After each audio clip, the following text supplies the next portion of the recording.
Welcome to Planet Geo, the podcast where we talk about our amazing planet, how it works, and why it matters to you. My long lost friend, Chris. Well, hi. Hi.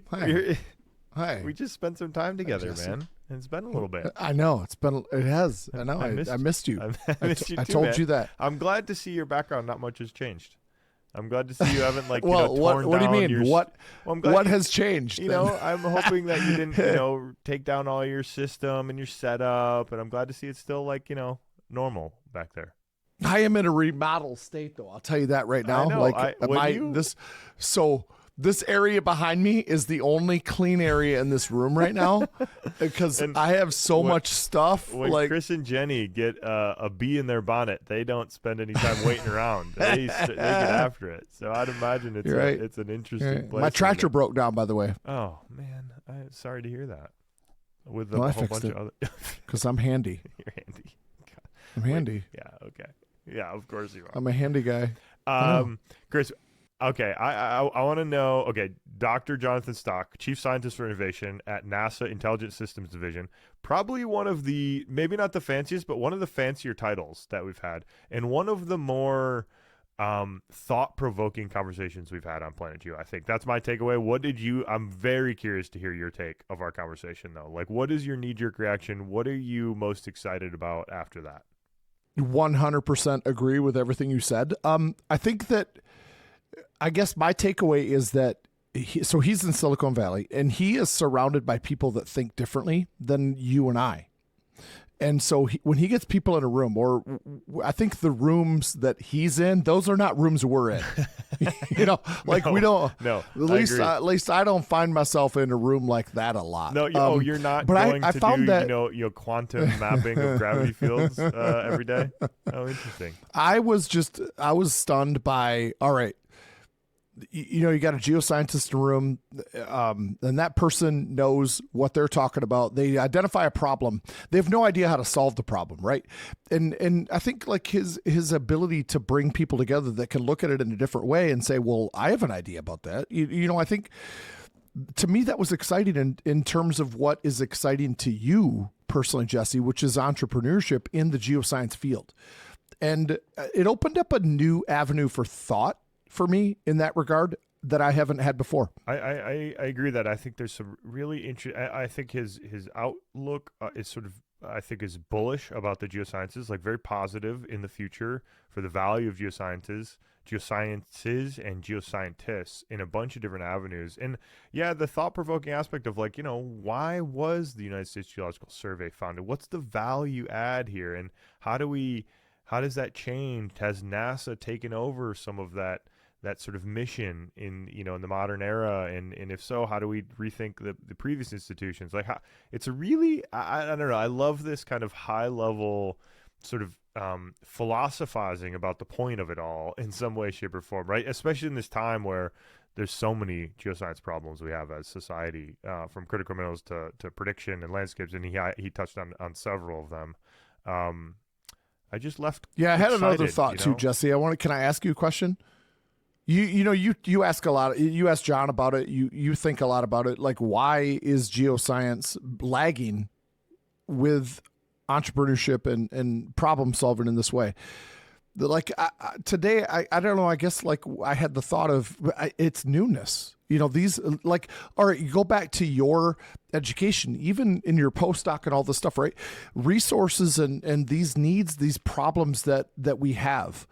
That wasn't what we were thinking about 15 years ago, and we've been thinking about cancer for a long time. That's true. Yeah. No, right? You're totally right. And actually, solving that problem. That's a really good point too, Chris, because, the field of, let's say, biology and molecular biology is pretty old compared to the paradigm of plate tectonics that kind of revolutionized geoscience, a couple, not too many decades ago, let's say.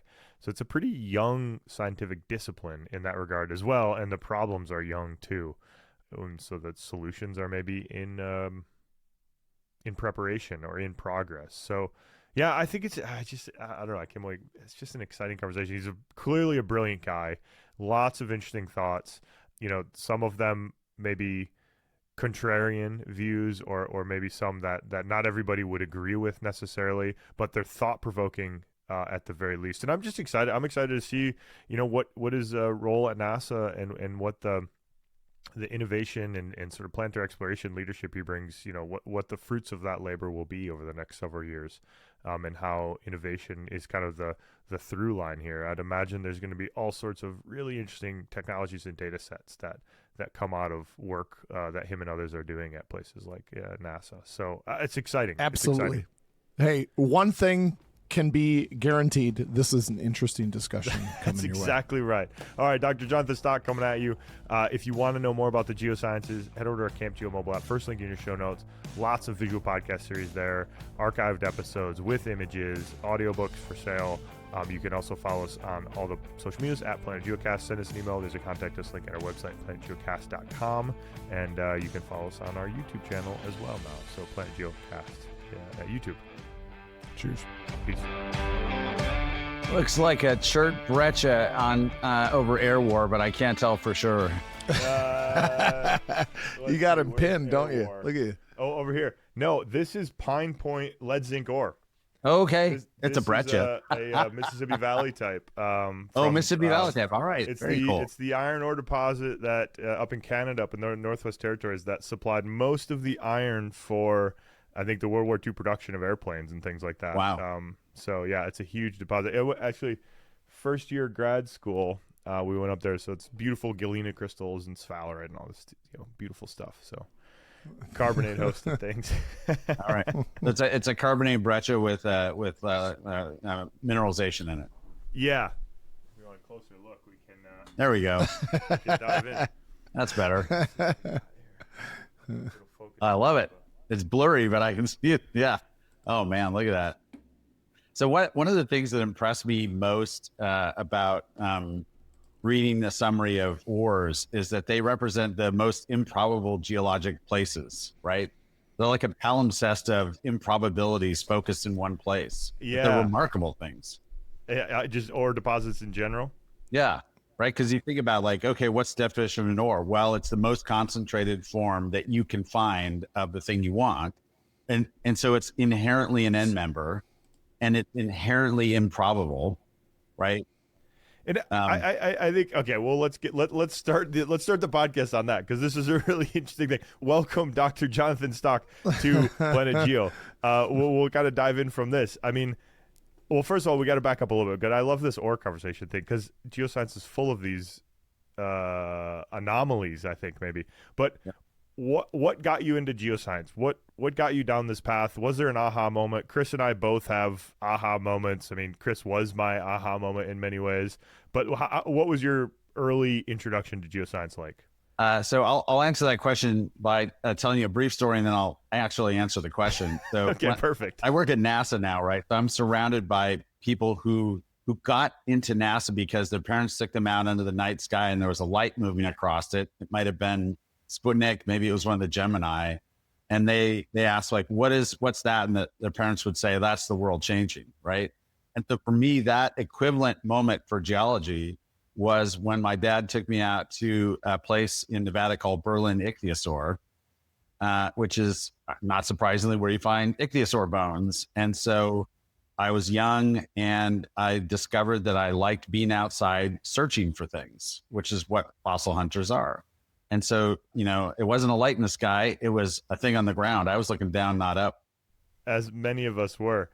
So that was it. That was your okay, I'm hooked. And then you're into dinosaurs, as a lot of young kids are. And then you're like, was there an Indiana Jones kind of hook there too at some stage? Or was it... Well, by the time I'd gotten to high school, I loved the idea of being able to combine being outdoors in some remote area with technology, right? And in the late 80s and early 90s, that was the beginning of large scale, let's call it digital economy and digital world. And so into that ecosystem, you could take some of the earth science challenges that we had and very slowly and inefficiently take them into that digital ecosystem, right? So that is so cool. John, did you ever lose that moment that you had as an early kid looking at an ichthyosaur? Did you ever question that later on? No, I don't think I did, because the fundamental value proposition there is that it's a big world, and you're searching for things, right? That explorer's urge is a common denominator to a whole bunch of science, right? It's a common denominator for astronomers, for physicists, for chemists, for geologists. The common denominator of I am searching for something. I don't think I've ever lost that common denominator, because as you guys know, you go outside and all of a sudden you're confronted with reality, and it's way different than you idealized it. And you always are surprised if you are looking, right? And so you guys know this better than I do. If you go, any field trip you go on, if it's a good field trip, there's always a couple people there with you who are going, yeah, I don't know about your interpretation of that. I have a different one. Totally. And the uncertainty is both disconcerting and exciting at the same time. Like, oh crap, there's a lot we got to figure out here yet. Like, this is unexplored fog land, which is just exciting, for those with the mindset. Not to keep you humble, because if your eyes are open, you know that you know almost nothing. Yeah. Yes. Yeah. So, okay, on that note, when did you hit that? Because that, for me, that what you just said, that recognition of, for me, it was like oh crap, the textbook is wrong in a whole bunch of really important ways. That recognition was, for me, like first, second year of graduate school. And I was probably a little slower than your average person at this recognition. We like many people that hit later. We didn't accept that, Jesse. Well, that's not true. That's not. Well, but like, when was it for you, that kind of recognition that, like, what you taught in I'm assuming you have an undergrad degree in geoscience of some type. Is that right? Yep. Yeah. So and then in graduate school, was it where you're at Berkeley that you're like, oh wait, this is really exciting because there's all this stuff we don't know? Or is it scary at that point? I mean, for me, it was kind of a combination of both. Interesting. Okay. I would say it came for me when I was doing a senior thesis at UC Santa Cruz, where I did my undergrad. And there was an encouragement there by the faculty to explore. And so I made my own thin sections, which I loved doing. Like, that was such a great way to, if you're puzzled about a rock, making a thin section. I was taught by this old Marine Corps veteran, Eugene Gonzalez, and we used to say he could make a thin section out of a cigarette butt. Like, that's how good Eugenio was. That's awesome. He just a real craftsman of thin sections, of cutting slices of rocks. That's awesome. Yeah. And so I was making thin sections, large format thin sections, like big glass plates, not the wee small kind, but the big kind. And I was trying to understand how cherts, in particular the Monterey Formation cherts that host a bunch of California's oil, formed. And it turned out that we had a UV microscope, a microscope that you could essentially get biologic material to fluoresce with. And so when I put those thin sections under that UV, it was a whole different world. There was all different structures, because the biologic material revealed multiple different generations that you couldn't see in plain light or cross-nucleus, meaning that's when I discovered that if you can observe something in a new way, it will completely change the story. And of course, that's science done right.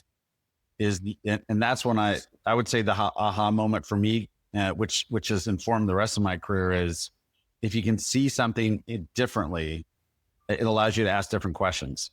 Yeah, I love the way you put that, because, it's new types of data, new instruments come online, I'm a geochemist, so new mass spectrometers, and all of a sudden it's like, oh, wow, we have this completely new insight into the world that we did not have before, because the data is just kind of better or different, right? That's super interesting. Yeah. You can tell a different story, and stories are, of course, are how we instantiate value, right? So if you have new sensors, new ways of seeing things, you can tell a much richer story about a rock, a thin section, a landscape, and then into that comes the value that you give to it. That's really interesting. Chris, Jesse, you're looking like you have a question. I do. I have a question. Jesse, this is actually for you. I want to know. Okay. I want to know, Jesse, when did you reach that point where you realized Bullheist taught me all this bullshit? Like it was all wrong. When did you get to that point? I think it was, it's a good question. It was early on in graduate school. And I think there was this huge textbook at some point that I mean, it's a huge volume, and it was written as like a special paper.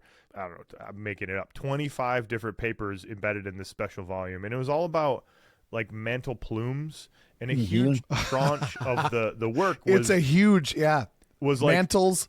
Well, a plumes, mantles, and paradigms, right? Is that what you're talking about? Exactly, it's that one. And you know, right. and it was edited by somebody who was not on the it was in the mantle plumes don't exist, these sort of style thinking. And so I was reading this, I'm like, wait, hold on. Mantle plumes don't exist? Wait a minute. This is completely different than everything I learned up until this point in time. But then I took it to grad school, and then we had this professor who started there. He was very senior at the time, but he'd been recruited to University of Alberta and was on my PhD supervisory committee. He was like, oh, wait, here's the backstory of that whole huge volume, Jesse, is that this is in his view, a kind of a biased look because it was edited by this one person who's kind of an outlier like view of mantle plumes. And it gave me a window into like this huge textbook. First of all, presented me with a model that was very different than what I learned in the intro level. But then the counter to that was there's this huge volume of very fancy, very professionally written stuff that could be completely wrong. And so it's this kind of back and forth that I felt very buffeted against the winds a little bit of the scientific conversation. That's that instantiating value in stories, right? So they were trying to tell a story about these observations that was inconsistent with the mantle hypothesis. Yes, exactly. The plume hypothesis, sorry. The plume hypothesis, exactly. Yeah, that's exactly right. And you know, we're in a historical science. It's storytelling, right? At this most base level, it can be a data-rich story, but it is storytelling, and it's a really exciting place to be. So I think. I can tell already, John. We have the capacity to spend way too long talking to you, much longer than we have. So I kind of keep moving along. But how did you go? So you work for NASA now. You're just mentioning this. Tie that thread from PhD at Berkeley to NASA innovation scientist or innovation. I'm forgetting the title. Innovation officer.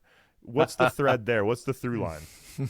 So undergrad at UC Santa Cruz in quantitative geomorphology. Master's degree at University of Washington and more quantitative geomorphology, PhD at UC Berkeley, and even more.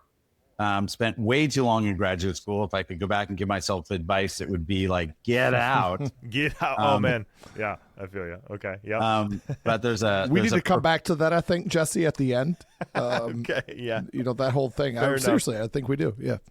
Agreed. And then the advantage that when I came out, I had lots of published papers, and I'd done, I would say, some seminal work on a couple of different topics: bedrock river incision, paleo relief, debris flow, formation of Earth's valleys. Could I ask a quick question, Yeah. John? Can you what does the qualifier quantitative geomorphology mean for students? In my case, what it meant was that we were measuring landforms with LiDAR and with surveys. And we were constructing mathematical laws that we were attempting to connect to that shape. So that the classic story of that, of course, is G.K. Gilbert's convex hill slope, and his soil flux is proportional to gradient proposition, right? Okay, so distill that down for those of us who like metamorphic rocks.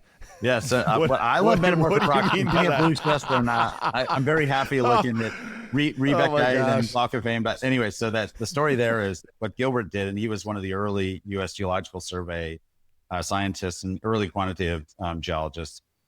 Gilbert showed that if you came up with that fairly simple flux law that said that the quantity of the mass of soil per unit width of a hill slope was, if the rate of movement of that was proportional to the local gradient, that ultimately resulted in a convex hill shape. And you can imagine why. If you start a bucket brigade at the top, you just have to move a little bit of soil that you've made from the underlying bedrock and not much from upslope. And you don't need a big slope to do that. The further you get on the hill slope, the more buckets you're trying to move. And therefore, the steeper the slope has to be to move those buckets. So that flux proposition then turns into a shape. And so the quantitative geomorphology at its core should be asking the question, what is the relationship between the flux of material and the shape of the landform, right? Now, there are other, that's a very simplistic and reductionist definition of it. And it's much more broad than that, but I'm feeling simplistic today, or as Gary Parker said, I'm a Chris fan is of, always feeling simplistic, so you're in good company. Thanks for that, Jesse. Appreciate that. Yeah, no problem. Appreciate that. Yeah. All right. So then just to finish that train, which got derailed there, we'll put it back on the track. And thank you. I got out of I got out of UC Berkeley, my hands and knees after far too long a PhD. I'd done really good work. And I went to the US Geological Survey as a postdoctoral fellow. I was lucky enough to be at Mendenhall there. Oh, great. Okay, awesome. Yeah. Worked on alluvial fans and again, a theory for alluvial fan formation. And then from there, about 2010 or so, I was sitting here at Menlo Park, which is in the center of Silicon Valley. And, the valley is known worldwide as an innovation hub, a hotspot where both money and opportunity come together to make new technology. And I felt, rightly or wrongly at the time, that the US Geological Survey outpost there, our Western regional headquarters, was a monastery in this sense. We were doing great science, but we were inside the walls of that monastery writing illuminated manuscripts, doing great reports. And outside there was this burgeoning ecosystem of new technology that we were not engaged with. This was what year did you say? 2010? Is that what you said? Roughly 2010. It was really 2012 by the time things came together. And so this is the advent of mobile devices and smartphones and things like that is the revolution a little bit. Yes. So the world information is now beginning to be connected throughout the world, right? Like the printing press, we are now in this disruptive technological world where information is way more mobile than it used to be, way more accessible, all kinds of information, the true stuff and the untrue stuff, right? Good luck sorting that out. So we were in this explosion and we weren't connected to it. And so I went to our director at the time, along with some other folks, and said, gosh, we should have a national innovation center at the survey whose job would be identify national challenges that we have a stake in, and then work with outside technology providers in industry, academia, and other government agencies to solve it. So I became the director of the USGS National Innovation Center. That was a great job while it lasted. At some point, our executive leadership team had other priorities. I'll just put that gently. Yeah. Okay. It was time. It was time for me to go to NASA and essentially do the same thing on a much larger stage. And so I've been lucky to be at NASA as the chief scientist for innovation at NASA Ames's Intelligent Systems Division, which is the home for autonomy and a lot of other things. And the job now is very much like it was at the survey, in the sense that identify national challenges and then work with technology partners, everyone from Google, NVIDIA, and SpaceX, and all, to solve them, right? So it's partnerships. Okay. Interesting. Sorry for the long disquisition. No. That's an excellent, I think, through line. And you and I got introduced to one another through somebody who started a company that we both know, a mutual acquaintance, and this was centered our conversation, and I had a great time talking to you offline, and it was all about centered on this innovation thing. So I could take up so much of your time talking about the future of geoscience and this innovation stuff, but I don't want to dominate it. So Chris, I think maybe weigh in or forever hold your it would be. So Chris, weigh in or forever hold your peace here, because I know I'm a little nervous about this. Yeah. But before you do that, John, can I just ask, so you left the USGS and you went to NASA. Has the USGS evolved though since then in the right direction? I don't know if you can answer that. So that might be a loaded question. I know. Right. Here's how I'll answer that. It was fairly clear to me that my priorities, the things that I thought a National Geological Survey should be doing, were not the priorities of our executive leadership team. And they made that fairly clear to me, because ultimately there wasn't a lot of support for the innovation center. And that meant that I was at odds with leadership, and the right thing for me to do is hang up my hat there and move on, because they're the ones that have the responsibility for leading the agency, not me. Right. And so what are those? I mean, the views of the value, because this is one thing that really stood out to me in our offline conversation, was the value to the nation of a geological survey, and what's your historical take on that? And what is your forward-looking take on that? What was it, and what is it now, and what should it be in the future? Well, and this is all personal opinion. Yeah. We can caveat that all the time if you want. But a view, I would say, this is a view of the reason the U.S. Geological Survey came to be, informed by the fact that I've read much of the early writing from the survey from the 1870s all the way to 1900 in its formative year, is that it was created to fill in the blank spaces on the map of the West, right? Think about a blank space in a map, right? Dragons be there, right? It's a place that you don't know what the risks are. And so if you're sitting back in Washington, D.C., and you've got some money that you want to invest, whether it's in agriculture, building a railroad, water resources, whatever it is, the blank spot is a threat to you, right? So the survey was invented, and you can find this in the early descriptions. The survey was invented to find mineral resources of the West. And interestingly, the Hayden surveys, which were one of the 4 predecessors, if you go and look, they were initially chartered to find coal for heating because the pioneers were literally. Oh, I did not know that.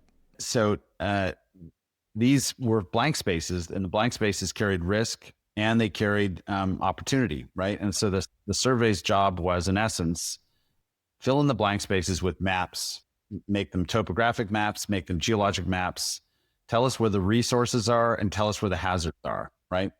And those are the things that we need to. So this is like de-risk the rest of the country that's unexplored, basically. De-risk that area for us and find opportunities.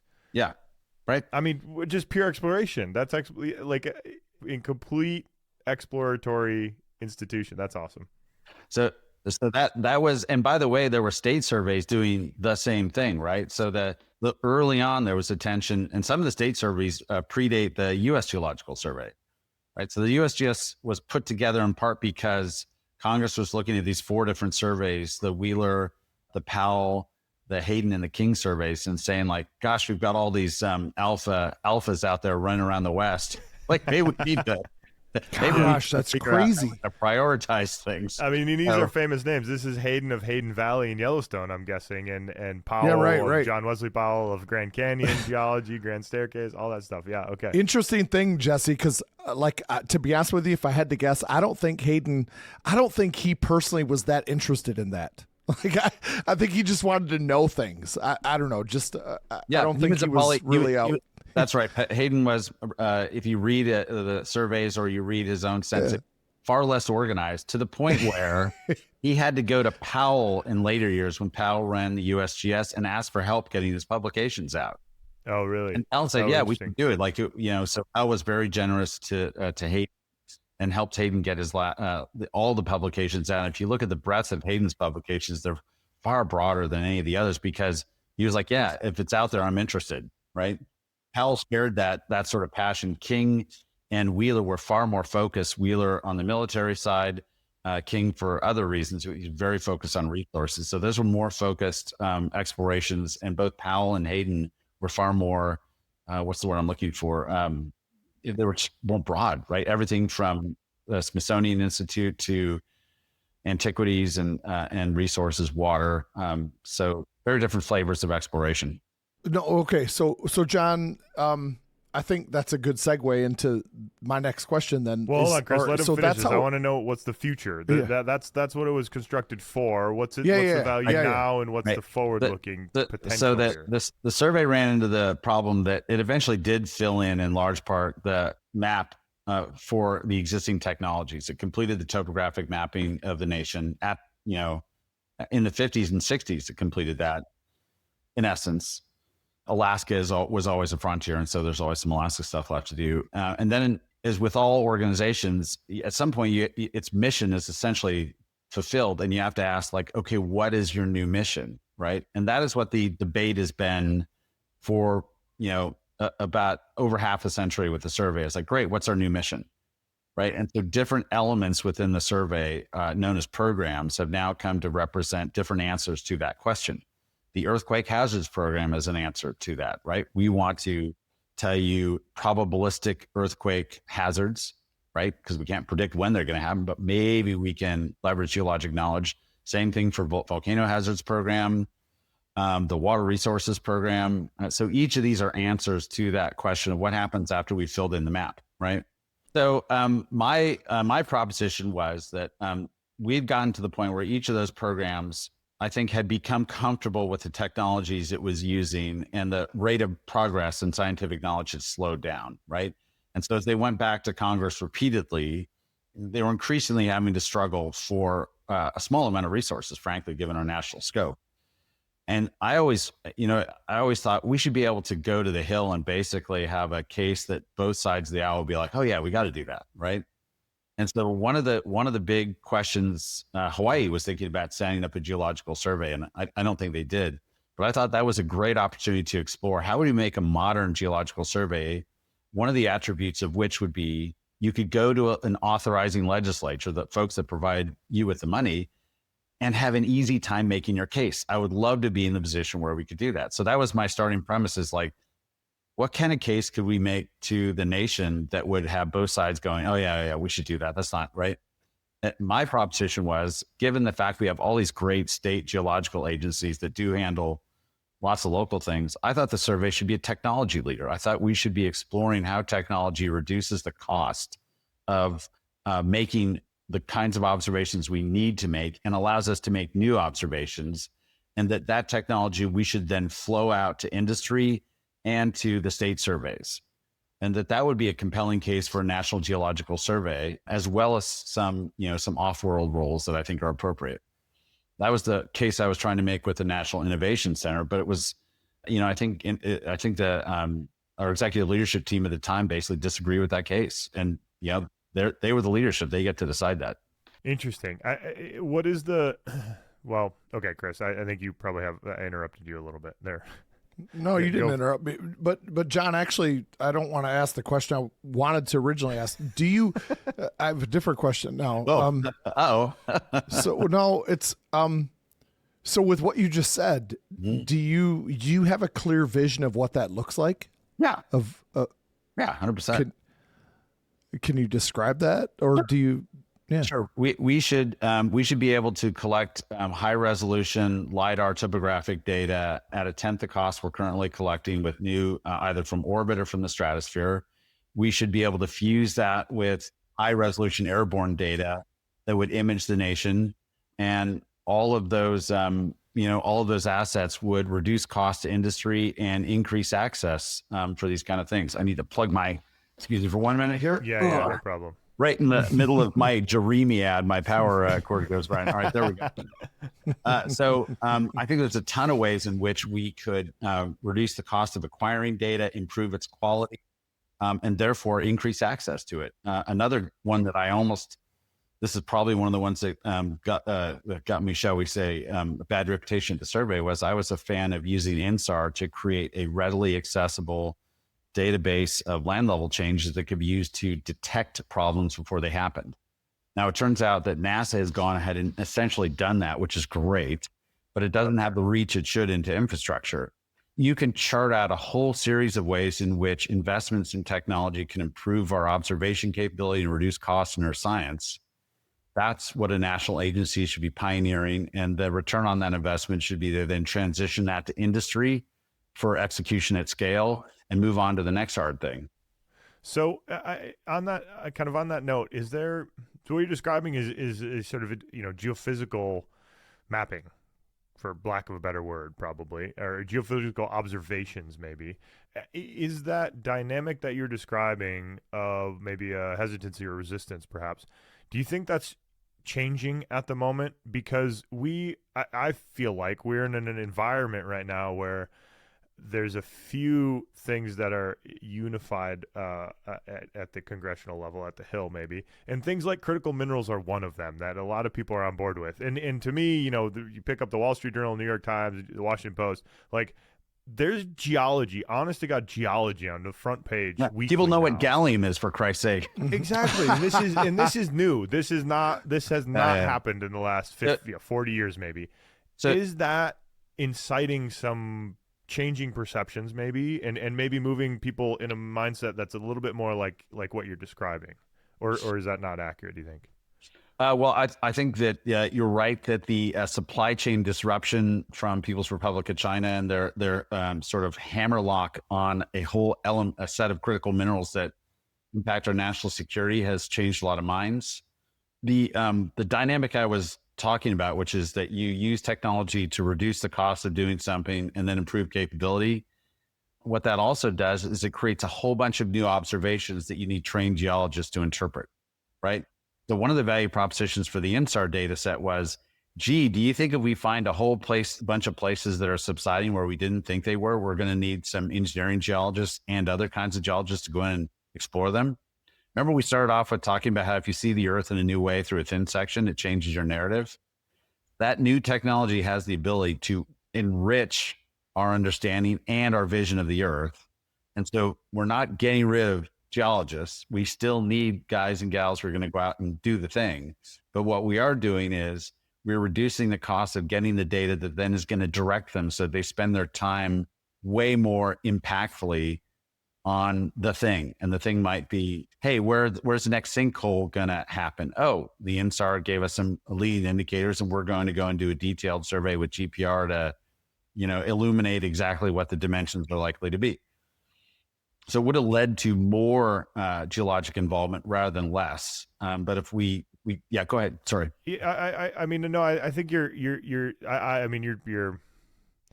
there's we're in an echo chamber here, you and I, because I feel similarly about this sort of innovation and the future of, and the potential for geoscience to become more than what it is from an innovation and company creation and a sort of GDP value add perspective, let's say, and geologists specifically. But you work at NASA now, and I'm guessing NASA is full of a lot of engineers, whereas the USGS is a bunch of geologists and some engineers, and I think that's probably, you're dominated by engineering space. Is there a big mindset difference between geologists and engineers with regard to entrepreneurship and innovation?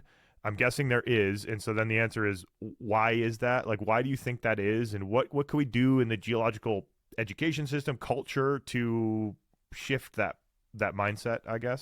It's a great question, because the question I started asking myself when I was running our National Innovation Center is, how do I bring engineers, technologists, and scientists into the same room and get them to come out with something that's progress, right? And the way I handle that with I used to run a series of National Innovation Center workshops. We choose a theme like water one year, or, earthquakes another year.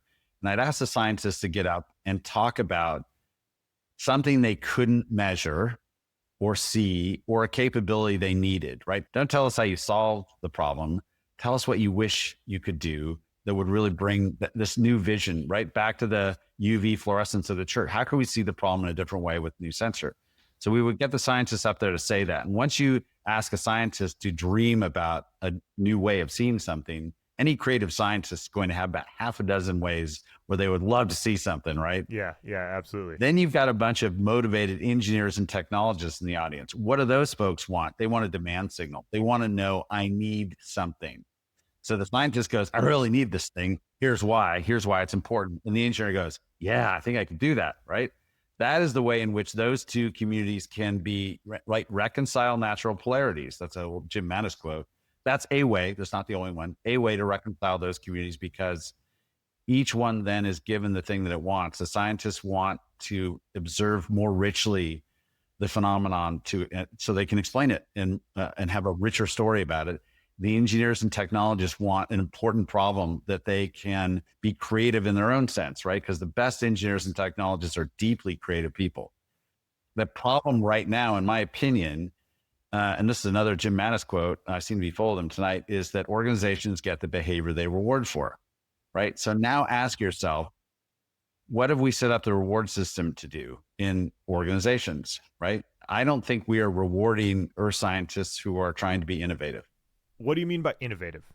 Because I think, innovative in a research sense, my job is very incentivized for me to be creative in research, less so in technology adoption by industry, less so on company creation. So what do you mean by innovative?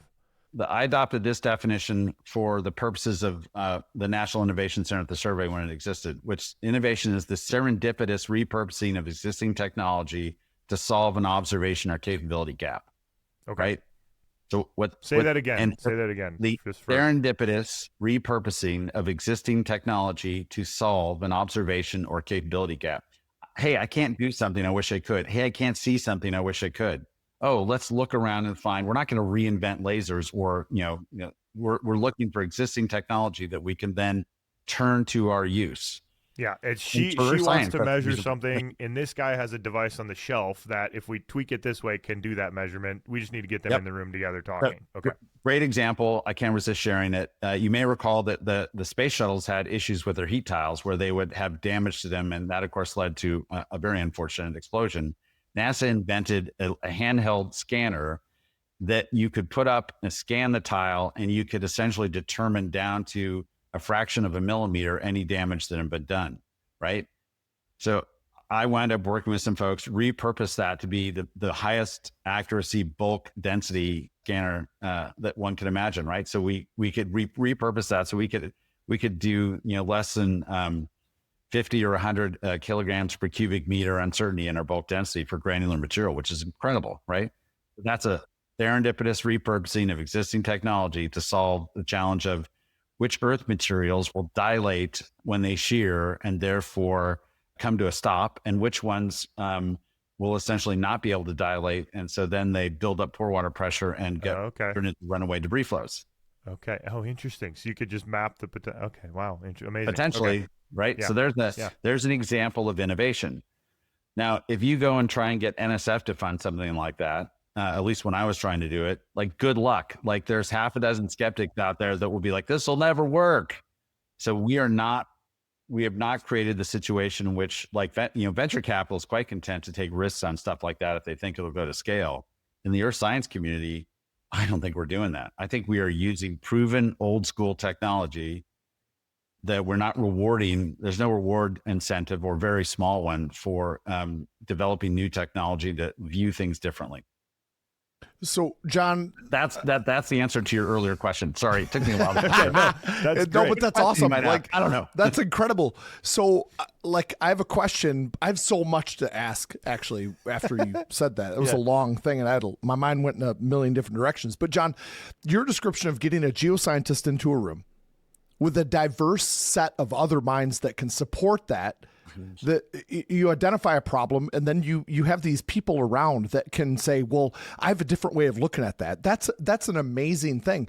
But I think to Jesse's, like, what's burning at him is this seems to be different with geoscientists as opposed to like biomedical people or chemists or the other fields of science that seem to have more maybe credibility, and they have this more of an entrepreneurship mentality that geoscientists don't have. That's a reward signal. Yeah. And why is that? I mean, I've always kind of framed it in my head as, and I've seen some people have sort of written about this, that with regard specifically to entrepreneurship, but is that in geoscience, we're kind of, we come, like your story of the aha moment, you come into geoscience with like an appreciation for nature and want to study natural systems, and our industries that employ geologists in industry are often extractive and, perhaps quote unquote bad. Oil and gas or something are kind of quote unquote dirty industries, whereas science research, the academia, for instance, is like the sort of pure version of geology. I mean, I'm painting. You're making a straw man argument. Yeah, I'm making the straw man argument as like maybe that's one reason why the entrepreneurial connections are not there, because in biotech, people are trying to solve cancer at universities and in companies, and everybody's on board for solving cancer, right? Like, that's a good goal. Well, and I'm wondering if that cross-pollination is not there for some reason. But I think I go back to the reward signal part. You get the behavior reward for. So in the industries you just mentioned, if you come up with a technological innovation way of doing something new, you get rewarded, right? What's the equivalent that we're making in the earth science community right now? What's the equivalent? What is the equivalent we could be making? What could we be doing that we're not? What's the answer to this? Well, so NSF were to want to do this, and it's had several stabs at it, right? But in my opinion, I don't think they've been successful stabs. The NSF folks know more, and they could probably prove me wrong. Fair enough. But I don't see the culture in earth science changing. And that's where your mind is headed. How do we change the culture? And I think that part of it, you're right, that there's been a disconnection from the national need. I'll put it that way. Like the surveys of the West didn't get paid for scientific curiosity alone, right? There was some of that, right? So the other reason we went into the West, which I didn't talk about, but it's almost equally important, is that we wanted to understand our origin. So if you look at the USGS books of the 1880s and 90s, they are full of paleontology. We were trying to understand where we came from and whether Darwin, was on the right track. And so it was fill in the blank spaces and tell us where we came from. So there was a resource and hazard perspective that was economic. And then there was almost a, almost a religious exploration of, well, where do we come from, right? What do our ancestors look like? What do fossils mean? Interestingly, I realized NASA has now inherited those two missions, right? Fill in the blank space in the solar system and tell us where life came from. Interesting. Okay. Right. So as the sort of the sort of Star Trek frontier exploration, that's NASA right now in our mind. It's NASA, SpaceX, Blue Origin, like. So they've inherited the survey's old missions, maybe appropriately so. I didn't answer your question though, which is like, how do we change the culture so that innovation that you see succeeding and enhancing our ability to understand the micro world in biology, so that we bring that into instantiation in the earth science world.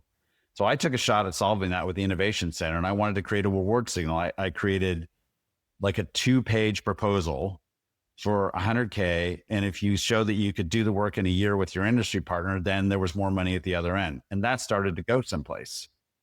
But people didn't want it because it's disruptive. It disrupted what was there. So we're run by a bunch of folks that are afraid of change, in my opinion. Wait a minute. When you say people didn't want it, who are you referring to? I told you earlier, like my view of the survey and the executive leadership's view was different, and they're the leaders. So they eventually said, "Time for you to go, stock." They didn't say it they didn't say it in those words, but it became clear that this was not a priority for them. And fair enough, they were running the agency. But where I was going with that is, we need leadership who is going to protect mavericks. Yet another Mattis quote. And we need leadership who is going to create reward signals for the kind of risk taking that geoscientists would do with new sensors and instrumentation.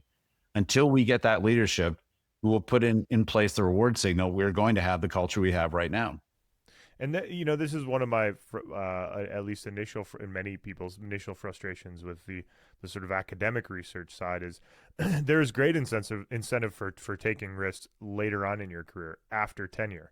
But the first critical, 7 years, I just got tenure last year. And so the first critical 7 years, you actually can't do risky stuff, right? Because you need published stuff at the end of it to kind of establish your credibility. And so you're actually de-incentivized from doing risky. The coolest stuff I wanted to do would have taken 3 years and probably would not have worked out. But if it did work out, it would have been transformational, right? And I just didn't do it. And now it's too late. I'm not going to do that anymore. Oh, come on. Why is it too late? Why is it too late? You can still do it. Yeah. Things have shifted. Interests have shifted. There's more. Maybe there's more interesting stuff to do now. I think the answer to your question is that you need a leadership that understands how to reward the behavior that you're describing. And we currently do not have that leadership. Do you think that industry and all of these startups, it feels to me, and I this is a qualitative statement, but it feels to me that the geoscience startup environment is very vibrant right now and has been for the last 5 years in a way that it wasn't before. Do you think they are doing a good job of it? And at a personal level, have you considered working for any number of these really interesting startups that I'm sure you've had opopportunities to work? I'm very impressed with some of the startups I've seen, probably some of the similar ones. I'll mention an Australian one that I've just been just very delighted with, a company called Data Rock that's essentially dedicated to in situ characterization of ore bodies and then the use of AI to look for patterns that coincide with ore bodies, or as my good friend Andrew Scott at BHP used to call it, find the usual suspects. Or guilt by association. I like that. He described AI as guilt by association, which is the most distinct definition of it I've ever heard, and I love it. I like that a lot. Yeah. It's multi-dimensional pattern matching. Okay. And so Andrew was like, "Yeah, guilt by association." Yeah. So, John, do you see this changing, this whole entrepreneurship and so on? I mean, look. What's the incentive now? I mean, resources is on the front of everybody's tongue. This has got to change the game, right? And yet we still have a discovery gap for some elements, don't we? Yeah, we do. Why is that? But this is so new, though, right? I mean, why do we have a discovery gap? Describe that, and you could be more specific what you mean there. Okay, I'll take the one that's on everyone's mind right now, which is copper, right? So yeah, right. You guys know that it takes, but depending on where you are, the U.S. is amongst the worst. It can take anywhere from 3 to 20 years or more sometimes to go from let's call it an ore body characterization to opening up a mine, right? So you've got something that's at the current market value is worth taking out. And then 3 to 20 years later, maybe you have the infrastructure you need to take it out. So that means that if you want to look at where copper is going to come from 20 years from now in the US, or, let's call it 10 to 20 years, you have to look and see where the discoveries are, right? And so we don't have enough discoveries right now to fuel our future copper demand. And that's got a lot of people sort of running around, right? Copper is not the only thing we have a discovery gap on. You could argue that, the rare earths, as you guys well know, are typically byproducts of processing large amounts of other things, typically coal, but sometimes others. We have a discovery gap there too, in a sense, right?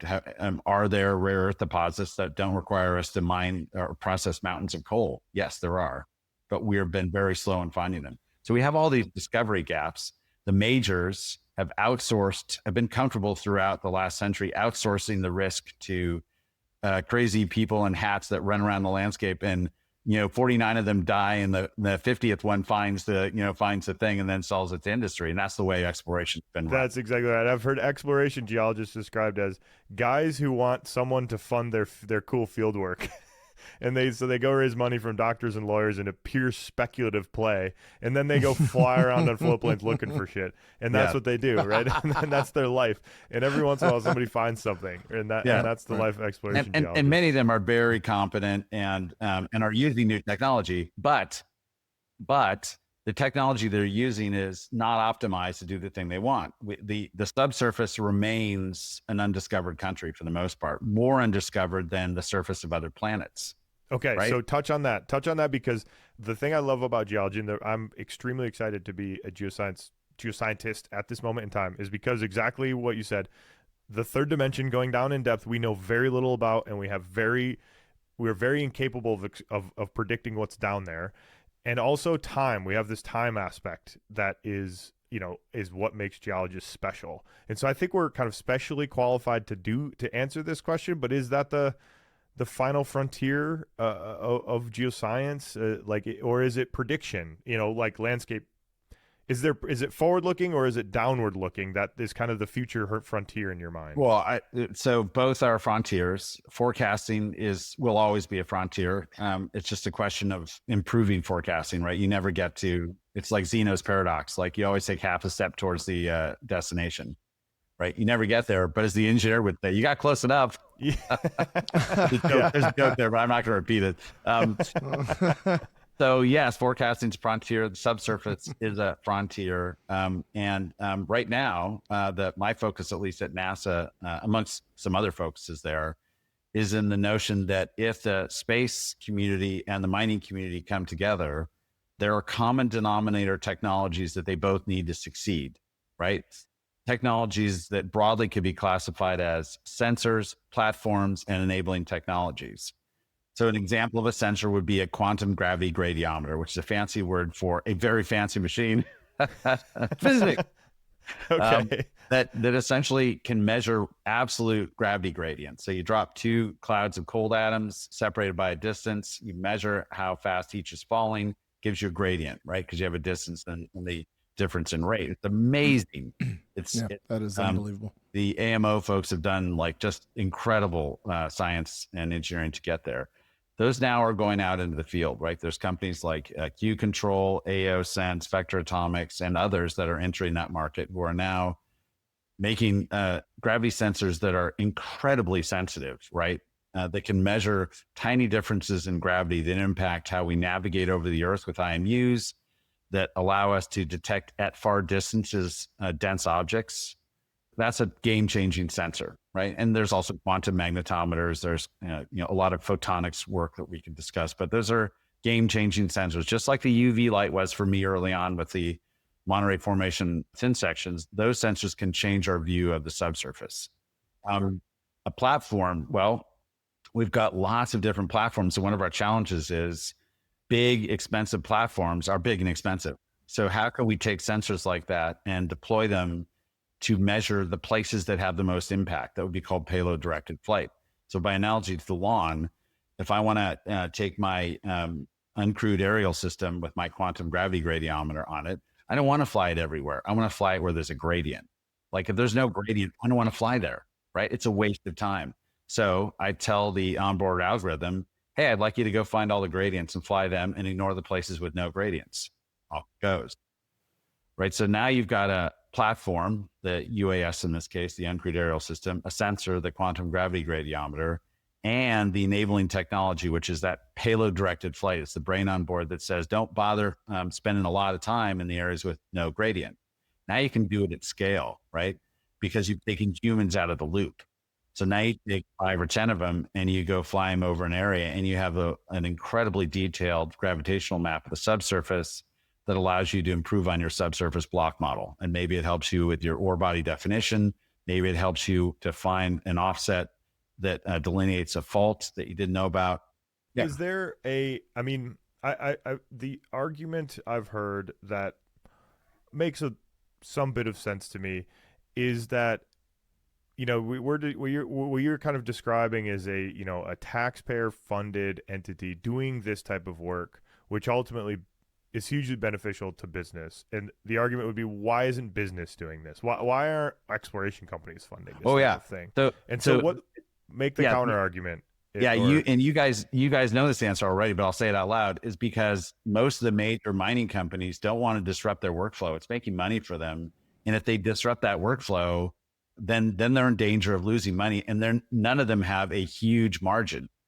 They don't have huge sacks of cash like Google does that they can just go, oh, well, we blew a couple $100 million. Oh, well, right. If you're at BHP or Rio Tinto and you blow a couple $100 million, like you better go find a non-aligned country to hide in. Yeah.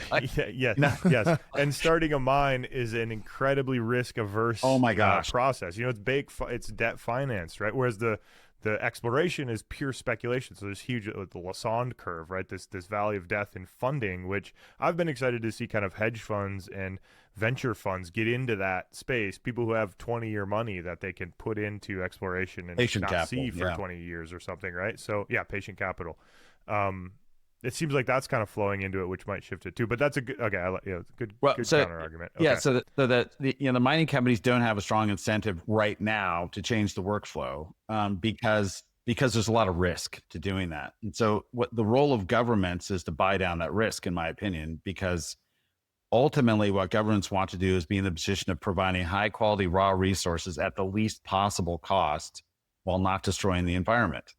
Because if you do that, if you reduce the cost of energy and raw materials, then all of a sudden, all of the downstream benefits of that mean you can grow middle class, right? So everything gets better if energy is cheaper. If energy and raw materials, if you can reduce the cost of energy and raw materials, then you can grow economies that you can't. And we're currently in a position where affordability is going to be one of, if not the major issue in the upcoming midterms.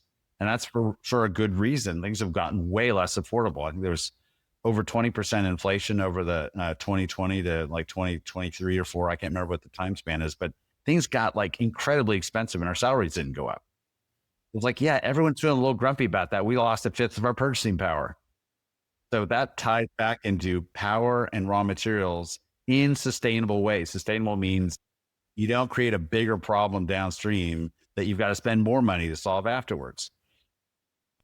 I saw an economic analysis. I forget who published it. It might have been the AGI or something like that, which was about the sort of economic benefit of geological mapping. And this was mapping in a very traditional sense. I'm sure you're familiar with it, Jonathan. Like, and the return on the investment was massive. It was way bigger than I was thinking. I mean, at the minimum, it was like 7x return on the investment and up to 35x return on the cost of creating a geological map at some scale at the state or federal level. And it just blew me away, and it made me think that, mapping, as you're describing these frontiers, at depth, getting down at depth is going to have a exponentially bigger return on investment. I would love to see a renaissance in geological mapping where gals and guys maintain the role that they play. I'm not a person who believes that AI is going to replace geologic mappers. Just not that person. There's a lot of reasons why. Now, that doesn't mean AI can't be a useful tool in the pursuit of geologic mapping, and it should be, but its role should not be to replace people with history behind their brains, right? Because everybody knows that no two people make the same geologic map. Why is that? Why do no two people make the same geologic map? That's for you guys. It's a good question. I'm thinking about it. Why do no two people make the same geological map? Because they have different past experiences and recognition patterns of rocks previously. Maybe? Because it wouldn't be the same map. Okay, that's cheating, but it's a story. You're telling a story in map form, right? And none of us can tell exactly the same story because exactly it wouldn't be the same. So I would love to see a renaissance in geologic mapping. It goes back to my premise that if we can improve the quality of our data coming in to inform that mapping, subsurface and surface, and reduce its cost, they will create more opportunities for geologic mappers to play impactful roles. Yeah. I think that's right. I'm happy to hear you say that about AI because I think that geological intuition, that sort of experience, the sort of shots on goal of seeing the world and the creativity required to do this in a complex 3-dimensional, 4-dimensional space at scales that our computer simulations cannot achieve is really powerful sort of mindset. Let's go back to where we started our conversation earlier with, to answer the AI question, which is where are ore bodies formed? The world's least geologically probable places. What does AI depend on? Training data. Lots of numbers. How do you train to find an improbable place? And this is actually, that's kind of fun. That's funny because it's kind of the inverse of what economic geology has historically been. Economic geology, the fraction of economic geology studies who focus on the world's biggest X deposit is huge, right? Compared to the average Joe Blow deposit, right? That people don't study because it's not the big one.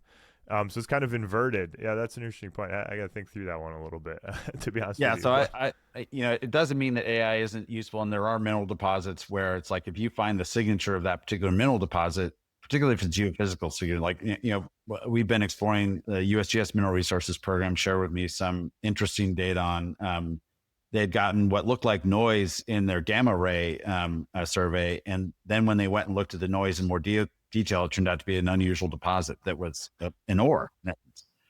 And so they're like, well, can we take that signature, the noise signature, and then examine the rest of our course data for it and use that as a tip and cue so that let's go queue some assets to look at that in more detail. So that the harmonious union of machine and human is the efficient factor we need to reduce our discovery gap, not one or the other. No, I think that's right. And I like your the geophysics example is a good one as a very useful approach, but the geologist still has to be in there. We don't fundamentally, there's ideas, but we don't know what the difference is between why the Andes have so much copper and Japan doesn't, right? It's broadly similar. Like, what's the difference here, right? Those basic fundamental things are still sort of missing in our understanding of the Earth system, which is, to me, exciting. Yeah, so it should be. Okay, couple softballs for you, John. Uh-oh. Yeah. They really are. They actually are. So, you're in Silicon Valley. This is so far away from Jesse and my realm. What's it like to be a geoscientist in Silicon Valley? Well, now I'm somewhat conflated because, am I still a geoscientist? I don't even know if I can still carry my card now that I've left the USGS and gone to NASA. You're a quantitative geomorphologist. Of course you can. You're clearly a geoscientist. You can carry that card for the rest of your life. Come on. I'll take it. What's it like? You're surrounded by new ways of seeing things. So it's a constant excitement. And the challenge is to prioritize, because otherwise it's sort of like the retriever in Up. You're just like, there's a squirrel around every corner, right? So you go over to NVIDIA and you look at their incredible sim environment and you're like, wow, you mean if I could instantiate geology into the sim environment, I could train AI agents to go and find the things I want using that payload directed flight we talked about earlier. But then like, or I could go over to the quantum folks and, improve on our ability to map the subsurface with gravity gradiometers. And so it's a squirrel around every corner. And the challenge is which of those squirrels is aligned with a national challenge that there's a demand signal for right now, right? So examples of national challenges: reduce the discovery gap for critical minerals, or reduce supply chain uncertainties in critical minerals, or tell us how we can improve our prospectivity maps for the moon or Mars for volatiles that will represent the rocket fuel that SpaceX might need to get the ship back, right? Yeah. Right. Okay. Yeah. So you have this diversity that maybe we don't have, right? In Silicon Valley of mentality, of thought, of attacking problems and solutions.